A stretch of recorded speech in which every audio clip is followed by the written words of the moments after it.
Hey guys, welcome back to my channel. I am Danielle, aka Stitcherista, here on YouTube, and today is Wednesday, April 19th. So I have a surprise day off today.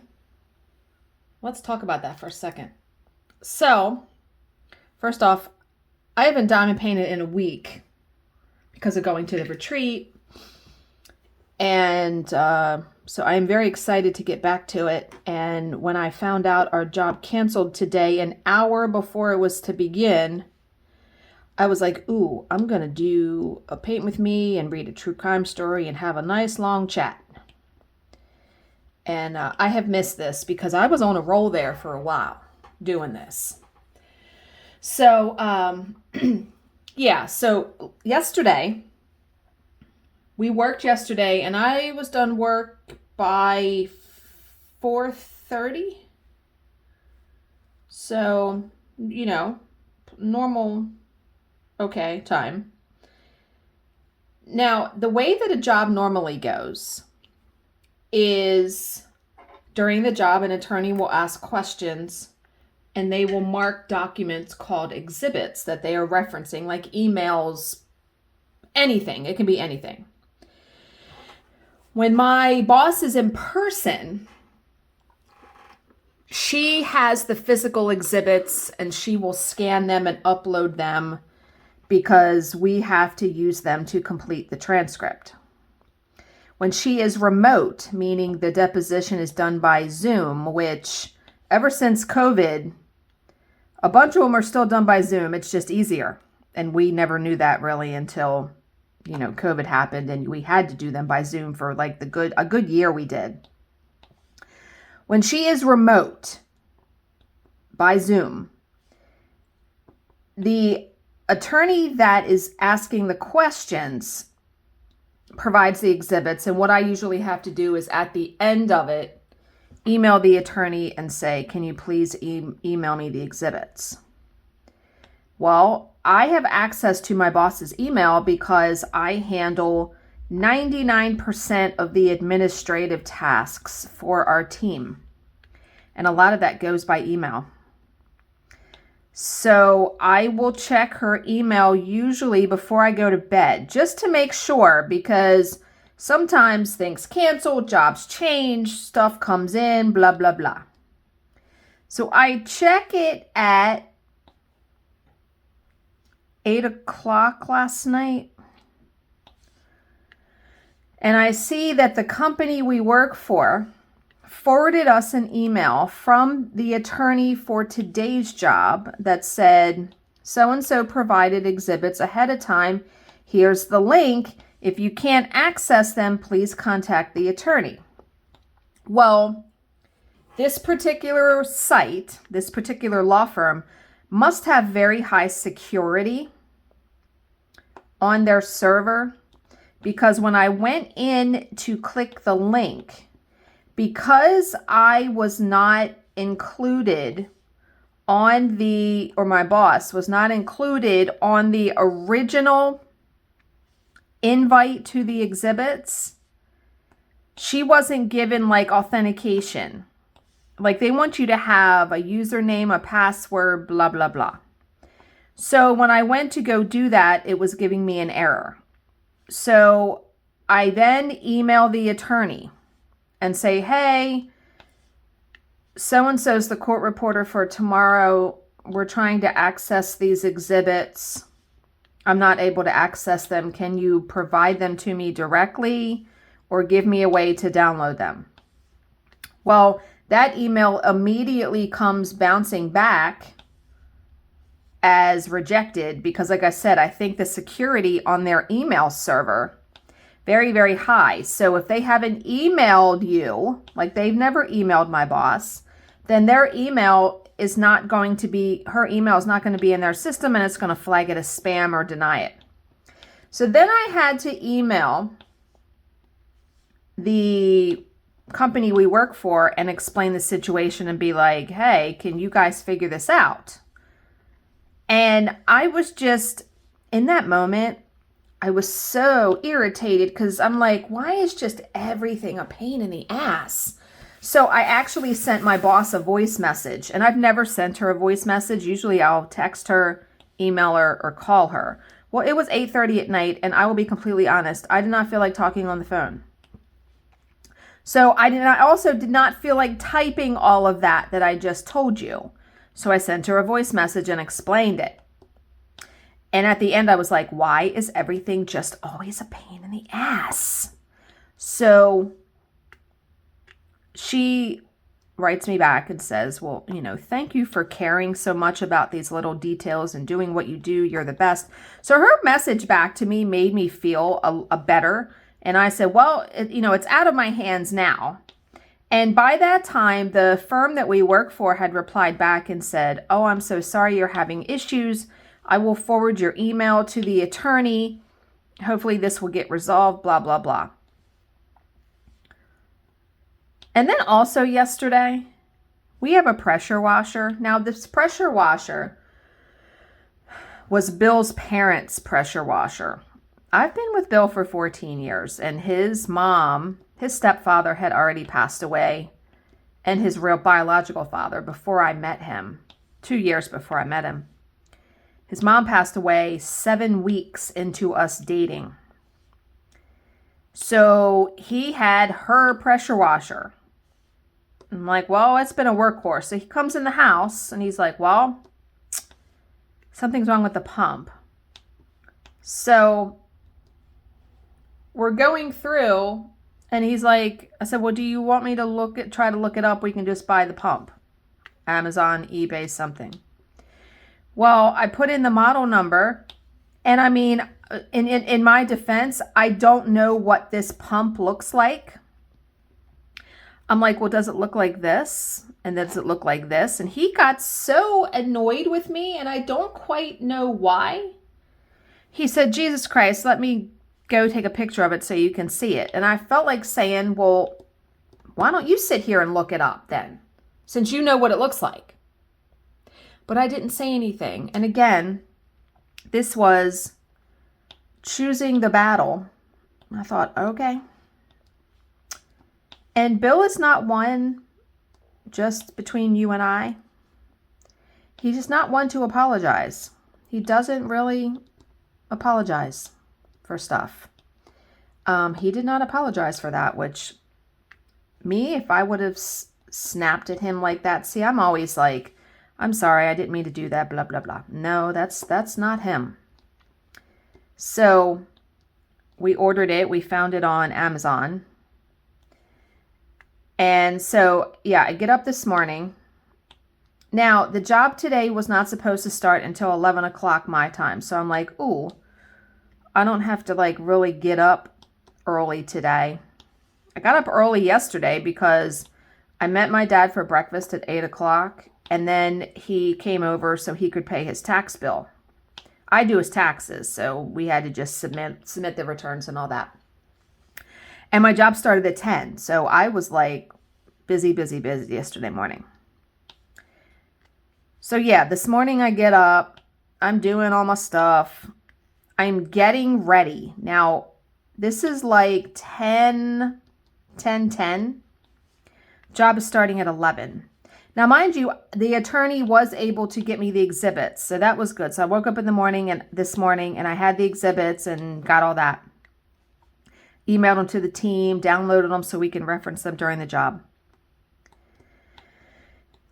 Now, I am also on a group text thread with the company we work for and my boss, because when they message her about jobs, then I can also be aware of it because I do the calendar. So I'm getting ready and they text her and me and say, I just found out your job today canceled. I'm like, what? Okay. And so I'm like, are they going to give her another job? But probably not, since it's starting in like 45 minutes. So when a job cancels that late, she gets a fee for a late cancellation, and we're able to also charge a small fee because, we had booked our time for the whole day. So I message the team. She confirms the cancellation. I message the team and say, hey, it canceled. Here's why. You can charge this, blah, blah, blah. Well, then, because now I'm like, oh, surprise day off. Now I'm thinking of all the stuff I can get done today. Doing this video. I can, get all my house chores done. I can cut up the salmon we had bought. Like, I could get some stuff done and then be able to read, relax, blah, blah, blah. When my mind is going through all of those, and now I'm folding laundry because I'm not in a giant hurry to really dry my hair because I'm like, well, I don't have to be ready now. We get a text message from the firm that we work for saying, I need you in person ASAP. A reporter was at a job that was supposed to start a half hour ago and her machine was broken. Oh no. Okay, so I hurry up. Now I'm waiting for my boss to respond. I hurry up and I email the team and I'm like, hey, are you guys still available? And I explain the situation. They're like, yeah, we're here. So blah, blah, blah.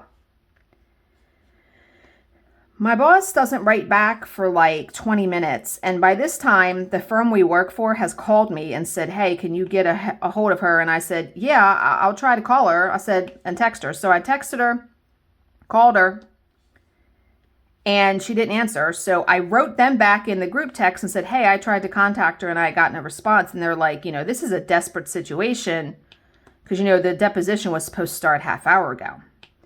Well, then like 5 minutes later,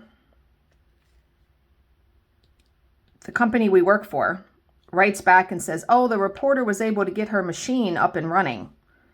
And then my boss responds like 2 minutes after that and is like, oh, I'm sorry, I was outside playing with my dog. Because, she thinks we have no job for today. And she was like, oh, I'm really glad that got handled and all that.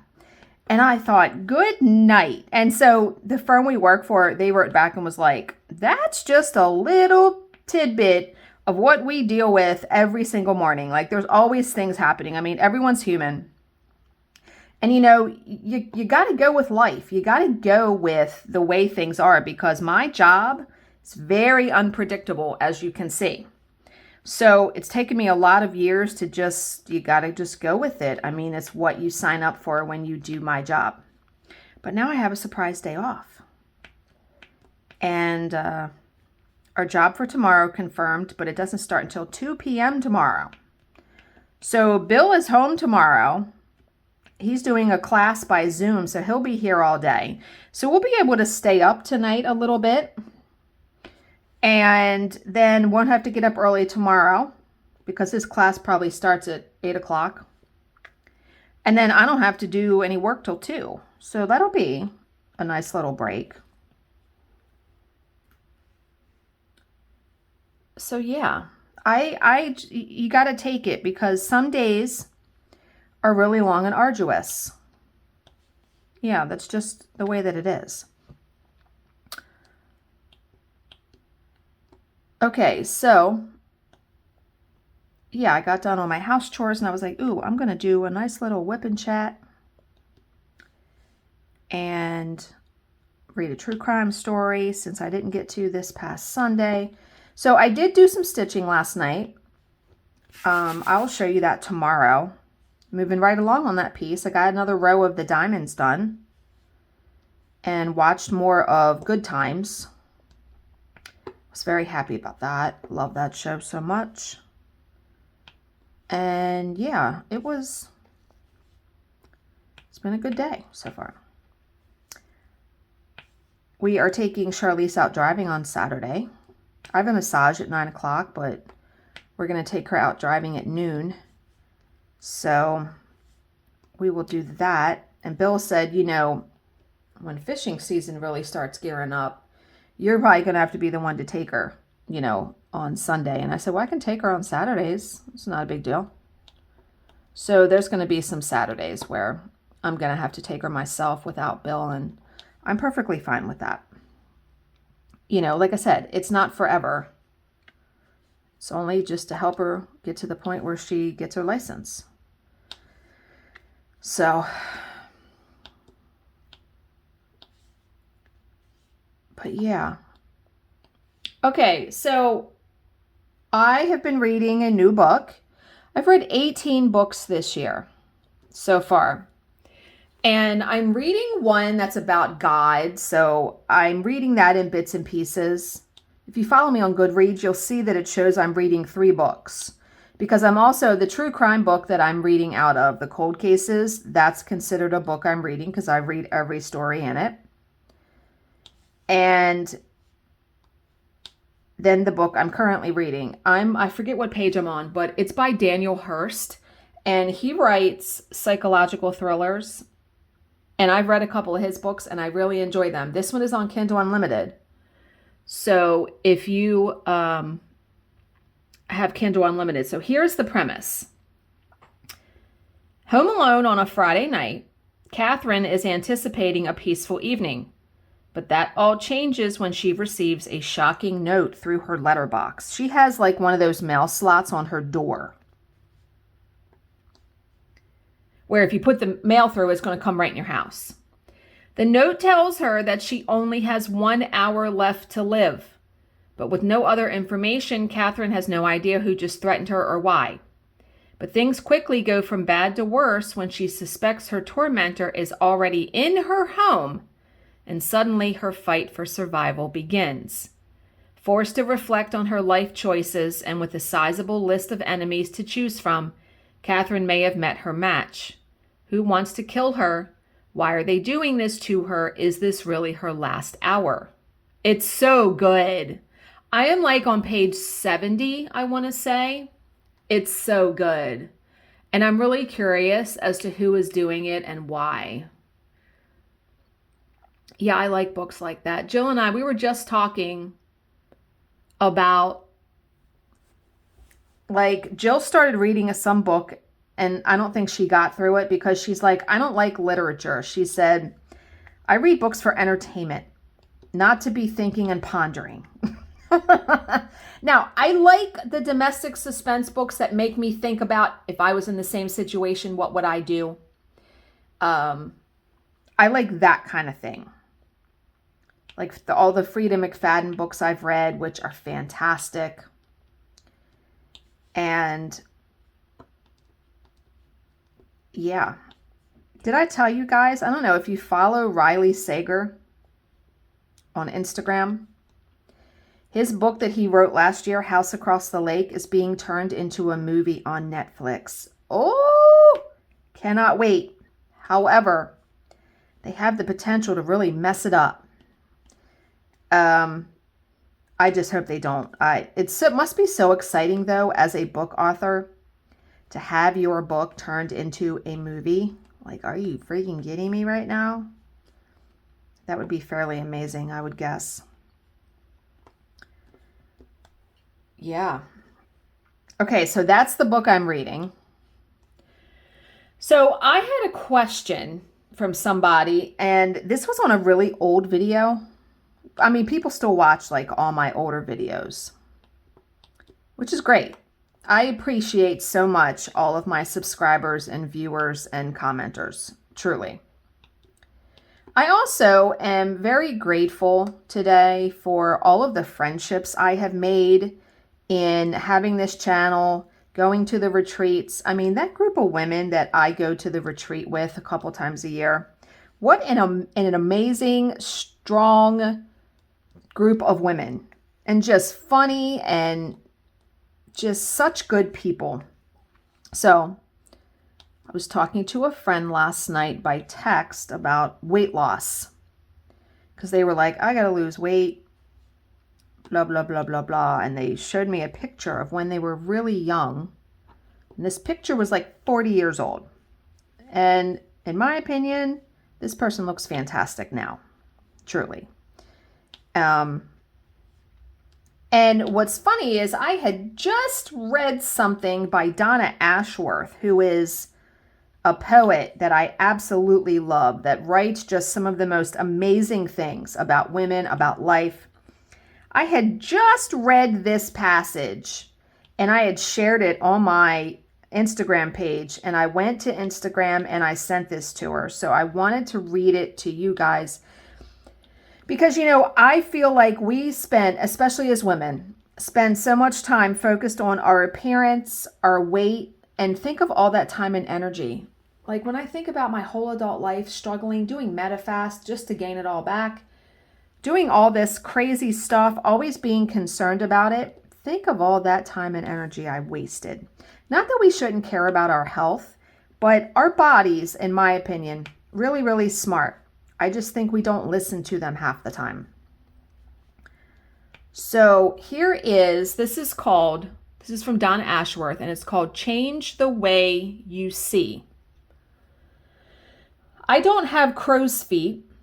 I have happy, happy memories of laughing with friends until the tears flowed. I don't have frown lines. I have the marks of my frustration and confusion, which I battled through, smiling in the end. I am not going gray. I have shimmering highlights of wisdom dashed throughout my silver hair. I don't have scars. I have symbols of the strength I was able to find when life got tough. I don't have stretch marks. I have the marks of growth and the marks of motherhood, my womanly evolution. Here was the crux of the whole reason that I sent this to her. I am not fat. I bear the evidence of a life filled with abundance, blessings, and good times. I am not just forgetful. I have a mind so full of stories, memories, and moments there is scarce room to hold much else. I am not old. I am blessed with a life of great length, something not everyone can say.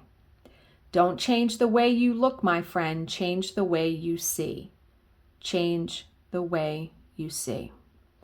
And that's, the crux of so much. Like if you change the way that you view a situation, the situation changes, right? Absolutely. And I feel like as I get older, as much as I possibly can, I still like to put highlights in my hair and stuff like that. But as far as like my face, I never see myself getting Botox, plastic surgery, anything like that. I'm going to age gracefully. I'll wear makeup probably until my dying day, unless I really get sick of it, because I love makeup. There are a few women that I actually watch on YouTube. There's one woman that is, I want to say she's 75. And when she puts on like a full face of makeup, my God, she looks amazing. And I'm very proud of how far I've come in my life, for sure. Emotionally, mentally, all of that. So embrace yourself. Embrace who you are. And stop trying to be somebody you're not, Because if everyone was the same, this world would be a whole lot more boring. Let's face it, right? Absolutely. Okay, so I did have one question from a subscriber, which I wanted to talk about on here for a second before I read the true crime story. They asked me if diamond colors are universal across all diamond paintings. That's a really good question. Now, when you buy like partials or you buy diamond paintings, smaller ones that may have colors numbered 1 through 8 or something like that, they're not going to be universal.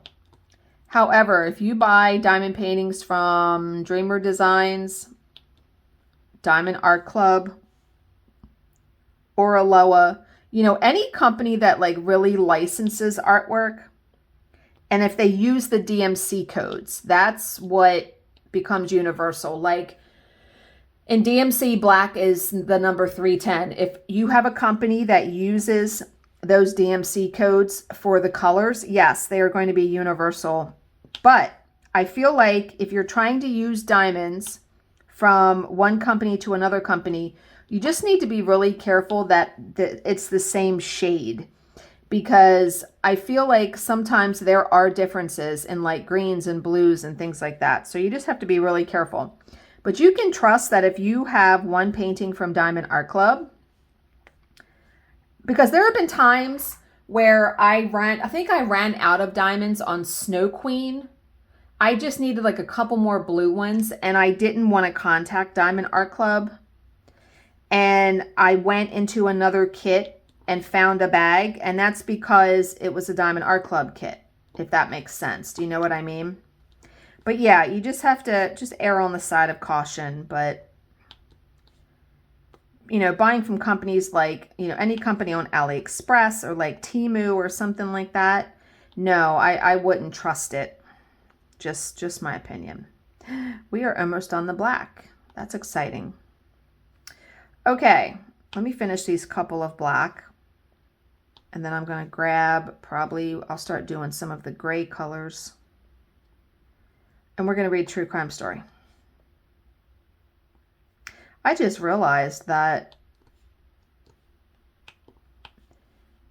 all of these ones, all of this is AB diamonds. Whoo, doggy. Yeah. Okay. So this story is called After the Fire. All right, let me do 4. In 1977, Donald Morris went to visit his parents in Florida and returned to his native Ohio with a wife. Donald was 41 years old, recently divorced, lonely, and desperate for female companionship. We all need somebody, right? His new bride, Judith, was a 2-time divorcee. She, too, had a motive, other than romance, for the whirlwind marriage. Her children had been removed from her care due to her inability to support them. With a husband in tow, she would be able to get them back. Shortly after Judith moved into Donald's mobile home in Vernon Township, Ohio, she was joined by her sons Christopher Stiles 5, John Stiles 6, and Edward Bridge 9. Donald Morris hadn't just acquired a wife, he had acquired an instant family. Why do I feel like this is not going to go well? Oh, just a little side note. Bill and I watched the latest 2020 last night. I'm telling you, we both have read and seen so much. We predicted it right from the beginning, and we pretty much had it right on the money. I'm consistently amazed at these people who think they can get away with killing their spouse. And, you know, number one reason, money. Number one reason. And I said to Bill, doesn't anybody watch these? Don't they watch these shows? Don't they watch 2020? All this true crime stuff that's on TV now? Don't you watch anything? Take a note. Yeah. Anyway. But this was not a happy union. Judith was an argumentative woman, and Donald wasn't one to back down from an altercation. The couple fought constantly, and sometimes their disagreements turned violent. Ugh, that's not good. I have to say, I am so fortunate in that I've never had a man hit me, because I honestly don't know what I would do. I feel for people that truly are in abusive relationships like that. Okay, it did not take long for Donald to realize that he had made a terrible mistake. You think? Donald. He was starting to accept that a second excursion through the divorce courts might be necessary. Then, on the night of January 3rd, 1978, that decision was taken out of his hands. That was the night that his trailer caught fire. Oh, boy. Okay. The report of a residence ablaze on Orangeville Kinsman Road came into the Berg Hill Vernon Fire Department at 12:35 a.m. that morning. Firefighters were scrambled to the location, but there was little they could do. The fire was already out of control. It would eventually require reinforcements from 4 local fire departments to put it out. Once they succeeded in that mammoth task, the remains of Donald Morris and 5-year-old Christopher Stiles could be retrieved. Man and boy had died in separate rooms. The other 3 residents of the house, Judith Morris and her sons Edward and John, had escaped. The boys had second-degree burns and were suffering the effects of smoke inhalation. Judith did not have a mark on her. Judith, did you set this fire, girlfriend? Why do I feel like she set this fire? Who else thinks that at this point? Yeah. She didn't have a mark on her? Sus. As Bailey Sarian would like to say. The trio was taken to a local hospital for treatment. There, detectives caught up with Judith and questioned her regarding the fire.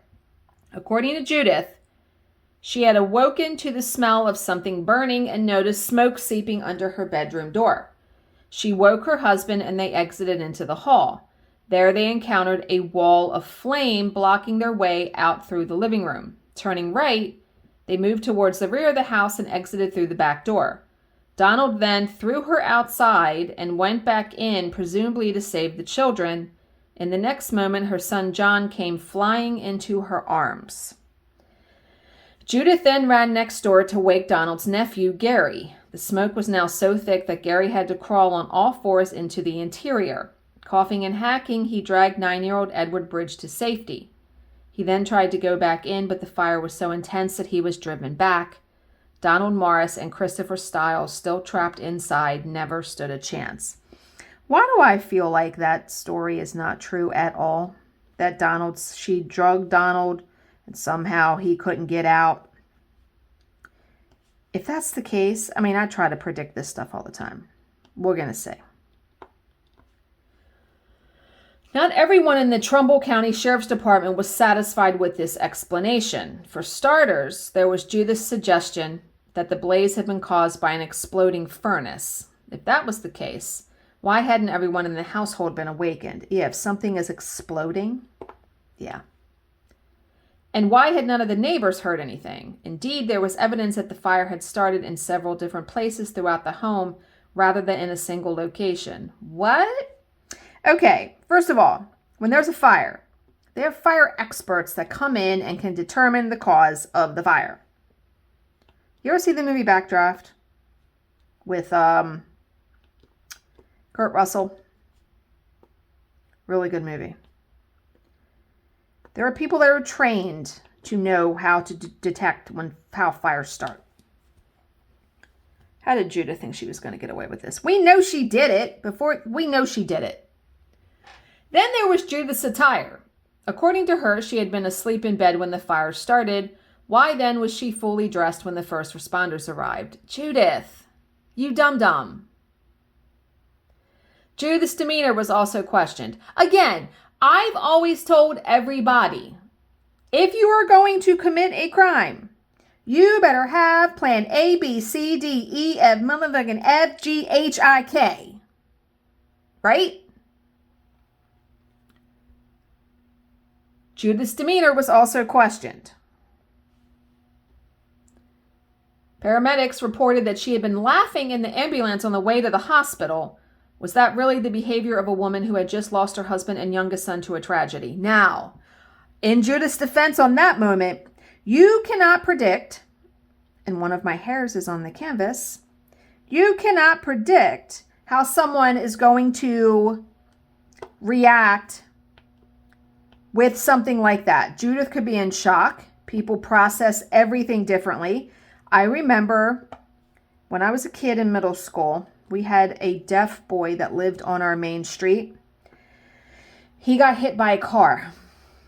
And the mother, right after that happened, while waiting for the police or paramedics, she was seen talking and laughing with neighbors because she's in shock. So you can't predict that. I'm going to give Judith the benefit of the doubt on that, but yeah. Each of these factors raised red flags with investigators, and there were other anomalies too that might have raised questions. How was it that Judith alone had escaped the fire unscathed? And how come Donald Morris's ear had been severed? What? Get the hell out of here. His ear had been severed? That's a new one. That's good. This was not an injury that was incurred in the blaze. The severed ear was found a short distance from the trailer and was not burnt at all. How had it been removed and how had it gotten there? What in the actual hell? Wow! The story has taken quite the surprising turn. Why in the hell would his ear been cut off?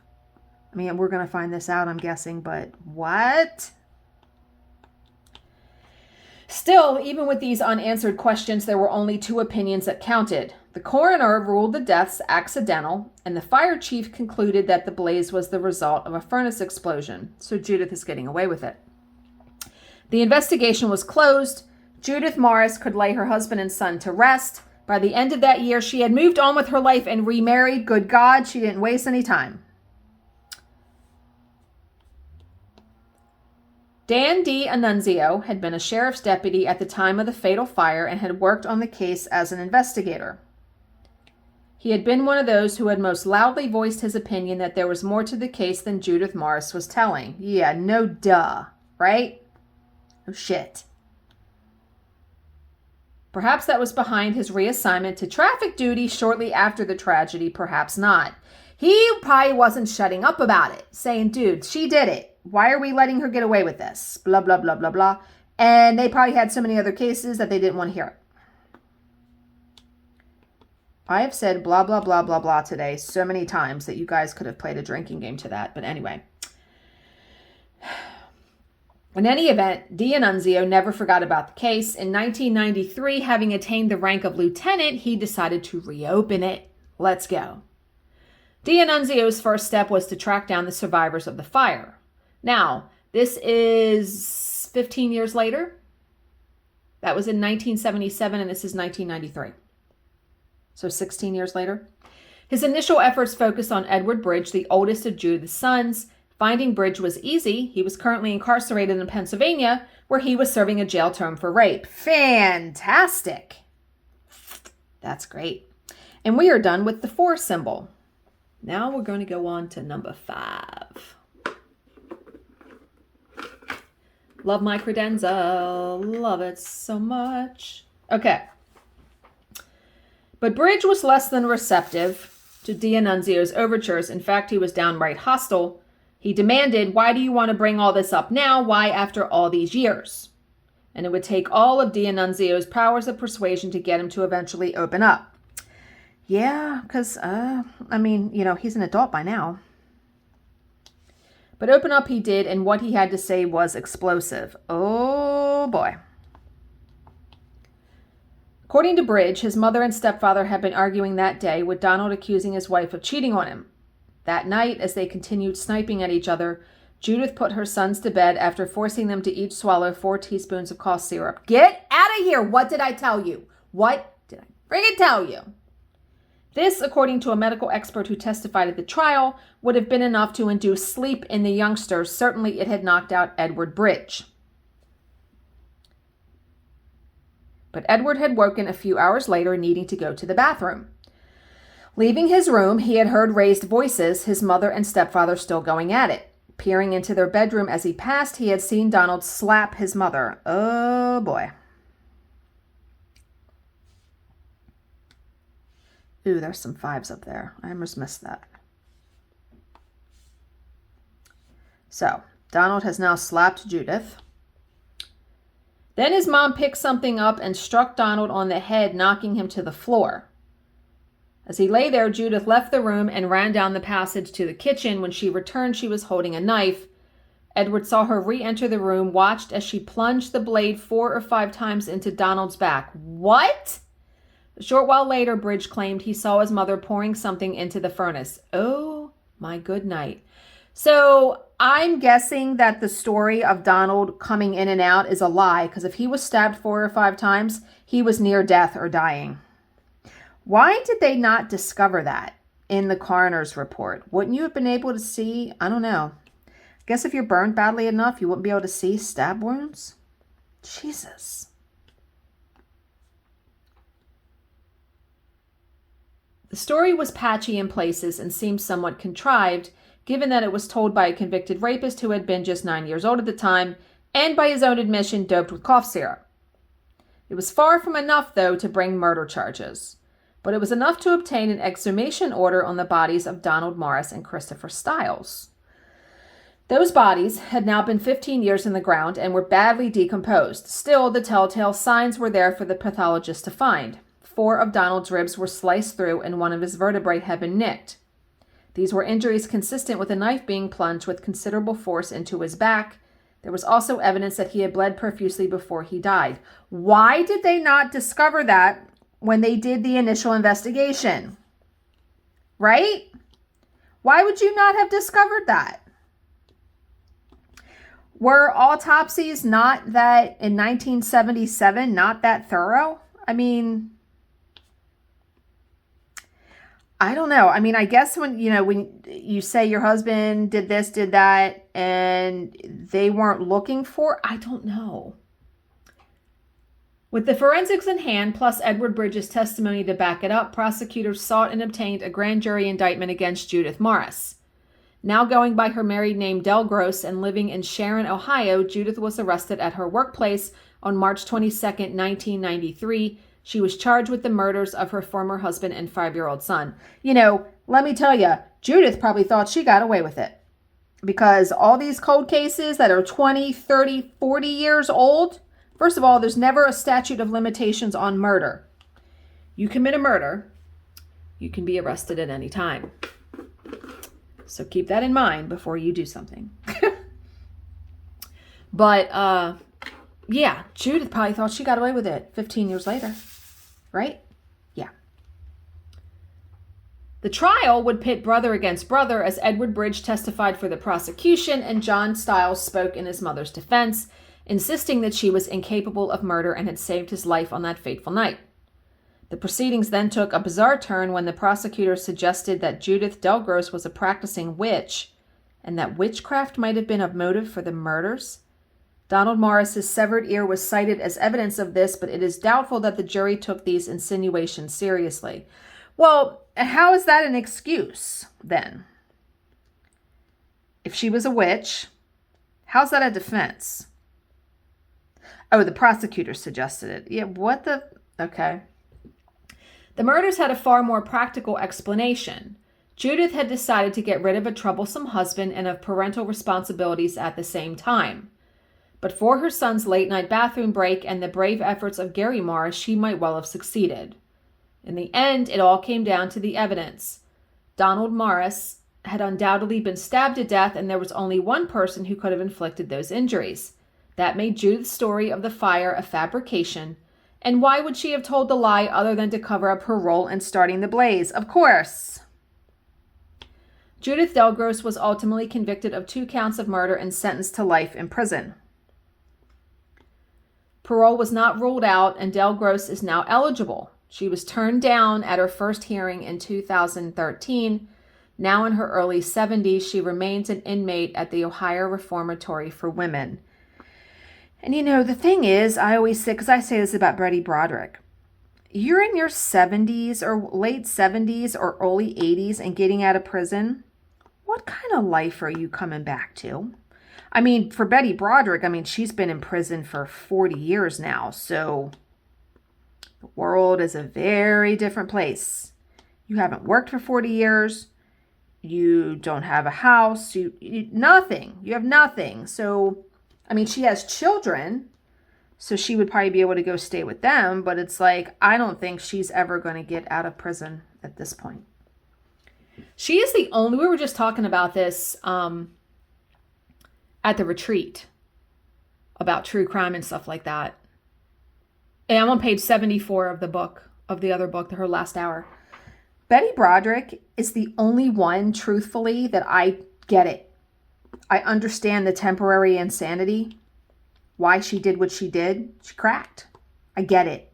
Hers is the only case, seriously, that I just really, really understand and sympathize with, that of all the ones that I've read. Yeah. But okay, guys. I hope you enjoyed this impromptu true crime story time and chat and diamond painting. Feels really good to get back to diamond painting. So as always, if you have any questions, please leave them in the comments section below, and I will answer them to the best of my ability. Thank you so much for watching and subscribing, and I will see you in my next video. Bye, guys.